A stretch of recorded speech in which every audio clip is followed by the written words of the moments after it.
Welcome to In His Grip with Dr. Chuck F. Betters, produced by Mark Inc. Ministries. Each In His Grip message is designed to help you turn your hearts toward Jesus and equip you to walk by faith. Let's join Dr. Betters in the sanctuary as he preaches the series Wisdom Breaker. You don't know how many times from Sunday afternoon until even this morning, I think you can even maybe hear it in my voice. There's a cloud in my body right now. You don't know how many times I repeated, Chuck, consider this joy. Consider this joy. And in the other ear, I was hearing Satan say, your God is deserting you. And I have tried to be honest with you to a risky point, where I know that things I say can be interpreted 1,000 different ways when you walk out of here. Can I summarize for you what I believe the Lord is doing in my life, and that I believe is for your benefit, that He is doing these things? One, I believe He is teaching me to be real in my faith and not plastic. That I think God is sick and tired of plastic Christianity. Christians are never supposed to doubt. And if they are hurting, they're never supposed to show it. And if they have questions, they're never supposed to express them. We are supposed to appear as though we walk around with peace and joy and contentment when our hearts are fractured and wounded and broken. I have tried to be real. You have been my family, our support. You have allowed me the luxury of preaching to you from weakness while preaching to you at times from strength. And you have loved us either way. Now, I know that there are times I make statements up here that maybe cause you to worry a little bit about, well, what's he doing or what's he up to? There's no hidden agenda. I'm being as honest with you as I possibly know how to be. God is teaching me some very important lessons about wisdom. And, you know, when you're a young pastor and you're starting out in ministry, you tend to think that the world is at your fingertips and you know it all. And I honestly admit there were times in my experience as a pastor where, because someone wasn't, quote, as spiritual as I was, that they knew less than I did or do. Maybe because I was theologically trained and he or she was just some little old lady or little old man on the back row of the church, that they had nothing to offer me. Early on in the ministry, I think that mindset of pride was there. But as I review 27 years of ministry, again and again and again, God keeps chopping me down, chopping me down, chopping me down. And I would be a very foolish pastor if in the teaching of those lessons or the learning of those lessons, I didn't teach them also to you. So what you see is what you get. All the warts, all the inconsistencies, and all the failures. What I have tried to do is show you how God has directed me back to His Word. And yes, I wrestle with that Word, and I struggle with that Word, and that Word at times becomes unbearable. There are times I want to just close up the Bible and throw it away and say, I don't want to hear that anymore. I already know that's true. I don't want to believe that. I don't want to have faith. I don't want to trust you. And there are times when that word so clearly speaks to my heart that struggle, that wrestling match that goes on all week, the product of that is what you get on Sunday mornings. It's where I have come to. So it's filtered first through my experience, and then I seek to teach it to you. I think you have been very responsive to that. If your personal cards and letters and messages to me have said anything, they have said it is so good and so refreshing to hear about a Christianity that's practical, a Christianity that tells me where I am, a Christianity that helps me to deal with some of the frustrations and some of the pain and some of the heartache that I'm going through. Maybe you haven't lost a son. Maybe you haven't lost a spouse. But I know that God gives us suffering as a friend. And to each of you is a lot. To each of you is a designated lot of suffering that you will have to endure. All of it is designed to bring you humbly before the foot of the cross and bow before a sovereign God and say to him, I submit. Now, we fight that. We struggle with that. In fact, when you look at these first 4 verses, you almost want to grab James around the throat and say, man, get real. Count it pure joy, my brothers, not if you face, but whenever you face trials of a variety of kinds. And here's the reason, because you know that the testing of your faith develops perseverance. Perseverance must finish its work so that the end product of perseverance, so that you may be mature and complete, not lacking anything. And we talked the last time we were together about the use of that word telos. T-E-L-O-S, which speaks of or references a purpose in our sufferings. This side of eternity, you may never know the full purpose. But every day as you begin to march through and experience pain, you're able to say, God, you are doing something in my life. And it's reaching toward a purpose. I must persevere because your desire, your plan is that I become complete, not lacking anything for which I was created. In fact, the word that he uses there for that completeness is referencing what was allotted to us at creation. When God created Adam and Eve, he created them to have perfect fellowship, perfect intimacy with him. No pain, no sorrow, no tears, no death, no struggles, but a perfect intimacy with God in the garden. But they fell. And they lost what God had planned for them to have. Now, James is telling us that the telos, the purpose of my sufferings, is to cause me to yearn for that which will one day complete me. When I will be restored into God's communion of intimacy for which I was created, that because sin has fallen on the human race, and because I am born of a sinful nature, and that I am totally depraved and wicked, I can never experience to its fullness in this life. But the suffering becomes the testing ground, the springboard by which I grow dependent upon that kind of hope that one day he will make sense of all of it. This is what James is talking about. That's how you can take pain and suffering and grief, whether it be physical or emotional or spiritual, bow at the foot of the cross and say, God, you are one day going to restore to me all that I was called to be and experience in you. Until that day, I must suffer. Now notice what the purpose of this suffering is. Maturity and completeness, not lacking anything. But then notice verse 5. Right after he says, God's desire and God's design is that you lack nothing, he says in verse 5, but if any of you lack wisdom.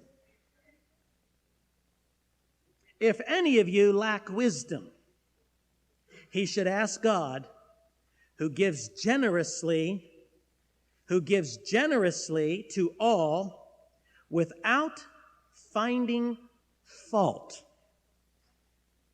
I have that underlined in my journal because there's plenty of fault he could find in me.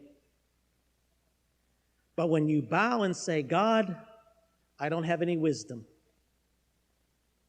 I don't have any wisdom. I'm lacking wisdom. In the ensuing examination of my spirit, God promises to give me that wisdom without finding fault in me. That includes all of the times I've shaken my fist in his face, I've questioned his sovereignty, I've questioned his love, I've questioned the validity of his word, I've questioned the integrity of his character, and all of those things, God says, if you bow before the cross and yield to my sovereignty and claim your ignorance of wisdom and seek it and ask for it in faith, without wavering, I will give it to you without criticizing, without finding fault. Now, there's a loving Father. There's a loving God. He says, I'll give it to you freely. I believe God is calling us to see pain as our friend. Count it pure joy, kar, where we get the word grace from, where we get the word joy from. Count it all joy. Count it an act of grace. I got to tell you something. There are times where I've learned how to do that very well, and there are times when I'm not so good at it, and the reason is because I'm a control person. I like to be in control of my own emotions, my own happiness. And the moment we say we're submitting to a sovereign God, what we're saying is, God, my well-being and my pleasure and my circumstances and my relationships are now in your hands, and I yield that control. I can't change a thing, but you can. Now, the reason we don't do that is because to one degree or another, we are all control freaks. If I am going to be healed, Lord, I have to produce my own healing. And that smacks in the face of what it means to be a bond slave. That's how James introduces himself. Pain can become a friend only after I see its purpose. Only after I take the long view. Only after I understand the objective, that is completeness, for I am incomplete now. The objective of lacking nothing, physically, emotionally, and spiritually. One day I will lack nothing. Pain has to be viewed from the top of Mount Perspective. You can't view pain from the valley. You have to view it from the top of Mount Perspective. I told you of a prayer that I wrote, asking God to enable me to take the long view of pain, so that in my life I may begin to grasp the telos, the purpose for this world. I said, Lord, help me to endure my circumstances with hope, that one day it's all going to make sense. One day you will physically, emotionally, and spiritually complete me so that I will lack none of the things that I currently do. Until that day, Lord, teach me to see pain as a grace builder, for I am your bondservant. No sooner did I say amen to that I was attacked with probably the most intense pain I've ever been in my life. Not if you're tried, when you're tried. Knowing that the trials are going to come in a variety of shapes and sizes. Some minor, some major. Some easy to bear, some almost impossible to bear. But knowing this, God is going to filter it through his hands and complete a purpose. We ended that message with, believe it or not, an Arabic proverb, which is so clearly definitive of this passage. Sunshine only creates only a desert. Now, let's talk about wisdom. James 1, beginning with verse 5. If any of you lacks wisdom, anybody qualify here? I qualify. You know what wisdom is? I want to give you a definition. I believe is a working definition of wisdom. Now, wisdom is going to demand some stability in your life. Wisdom is going to demand that you see your circumstances from a different perspective, from the top of Mount perspective, if you will. Wisdom, or sophros in the Greek, wisdom is the knowledge of how to regulate my relationship with God. Think about that a minute. How to respond in godliness to God when God does something I don't understand. Wisdom is the knowledge of how to regulate my relationship with God, especially when God does something I neither understand, comprehend, or like. When either circumstances break down, relationships break down, or my intimacy with Christ breaks down, and I don't know how to respond. Wisdom, which is what I lack, says, I am going to be given a knowledge of how to regulate my responses to God. Because remember what we said earlier? All of what comes to us in the form of suffering is filtered through God's hands first. So ultimately, you have to come back to God and you have to say, God, you allowed this to happen in my life for a telos, for a purpose. Now, Lord, teach me how to respond and to regulate my actions on that basis. Wisdom views life from God's perspective. How to respond in godliness when God does something that I don't understand and I don't like. Notice what he says there in verse 5. If any of you lacks wisdom, here's what you do. Ask God. Sounds simple? Present imperative verb, which means keep on asking God. Moment by moment, second by second. You see, we are fluid people. We don't stand still. In any given day, I will have experiences, both in circumstances as I relate to my circumstances, and in relationships as I relate to my relationships, that are manifold, perhaps even thousands. How do I regulate my response to those circumstances or those relationships when I don't understand what's going on? He says, ask God. You know what's implied in that? Is a praying without ceasing. It's an attitude of prayer. It's an attitude of communion. Look, if you're into praying spot prayers, if you're into praying emergency kit prayers, Band-Aid prayers, pie-in-the-sky prayers, don't even bother thinking about the word wisdom. You'll never have it.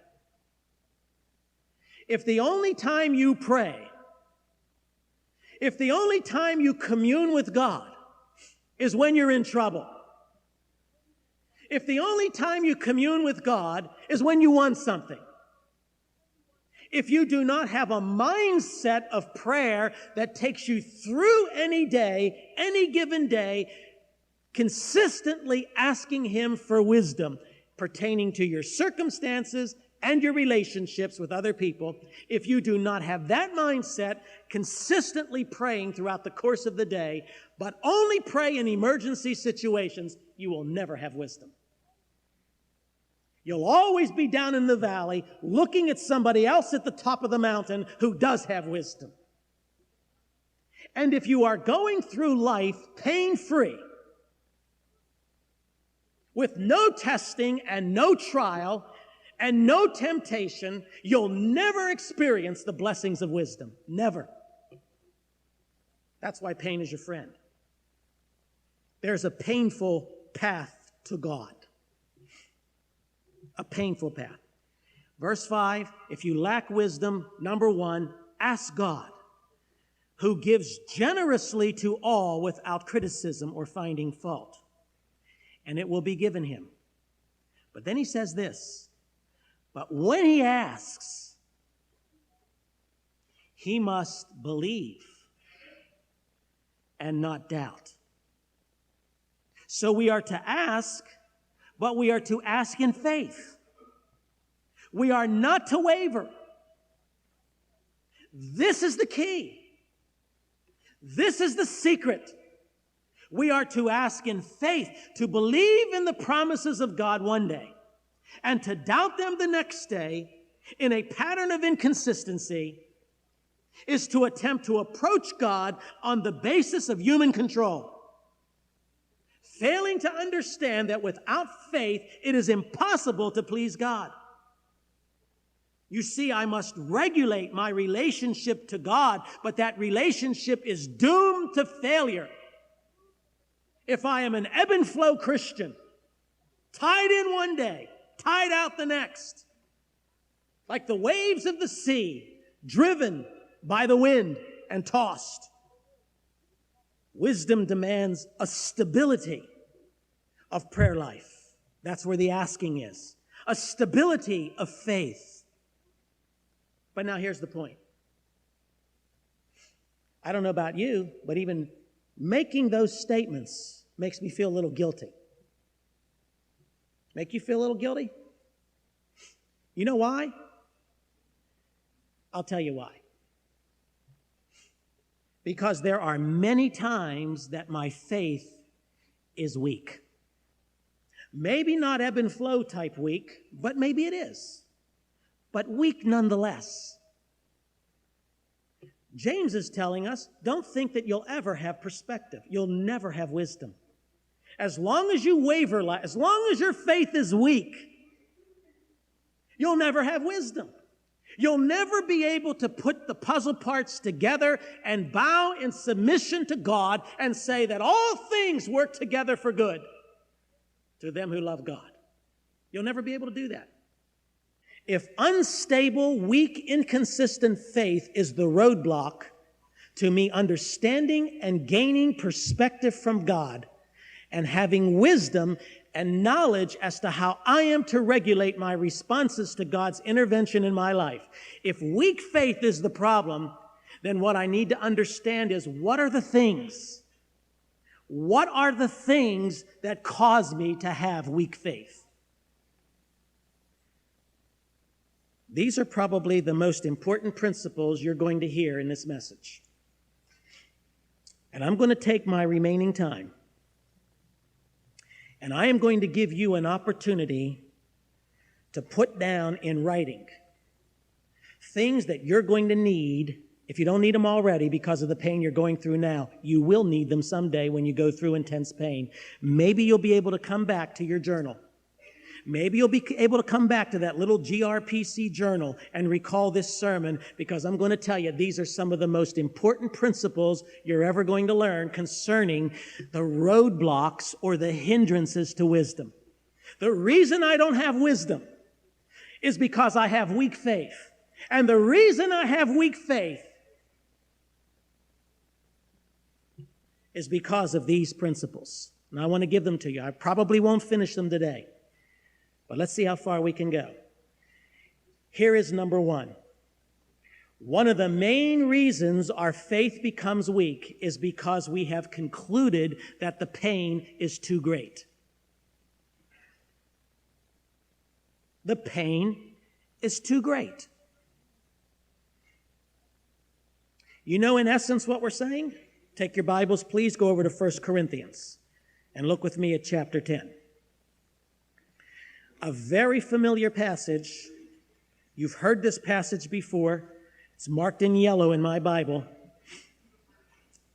Maybe yellow for cowardiceness, I don't know, but it's there. What we're saying is, God, you lied to me. You lied to me. Because 1 Corinthians chapter 10, verse 13 is not true. God said, no temptation. What's that first word in verse 13? No temptation has seized you. Now notice the aspect of suddenness. Notice the dimension of surprise. You weren't expecting this invasion. No temptation has seized you that isn't common to all men. Now, I'll put it in my own language. I'm not the only father who's lost a child. Non-Christian people lose children all the time.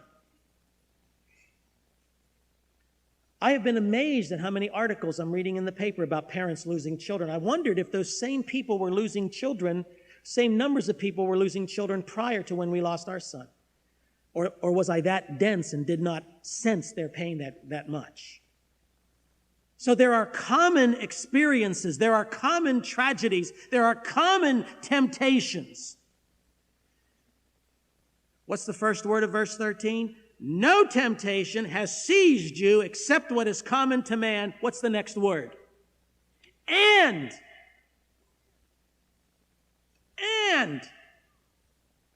God is faithful.